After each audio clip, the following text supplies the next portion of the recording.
амар баяртай гэж хэлдэг байхгүй юу. Тэгтээ одоо юу гэж хэлмээр ч юм дээ тий. Хизээний өдөр би эргээд уулзна гэдэгтээ маш их ихтэй байна. Тэгээд танд маань ад шаргалтай байгаарай. Тэгээд хизээний өдөр эргээд уулзцгаая баяртай.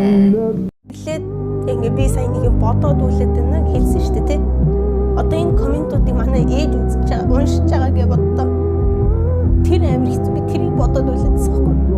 Тээж уншаал манай ээжийн үеийн хүүхнүүд юм чихэд байгаа байхгүй. Их хүн ч өөрийнхөө төрсөн үрээ ямар ч танихгүй хүмүүст хараалгуулж, өрөөлгүүлж, зүгүүлж, доромжлуулахыг ямар ч эцэг их хүсэхгүй. Тэгээ манай ээж энийг төвчээд одоо бараг жил бараг болох манай ээж амар төвчээр. Тэгээ манай ээж одоо надад хэлсэн байхгүй. Миний охин чи ингэж хүмүүст ингэж юм хийжснээс болчихлоо. Жаахгүй ээж нь чамайг хангалттай ингээд цаашдаа тийжээ явчих чадна. Надад чадлан байна. Чам би шал танихгүй юм хүмүүст доромжлуулмааргүй байна. Би чиний ээж, чи миний үгийг нэг бодоод үзээрэй гэж хэлсэн байхгүй.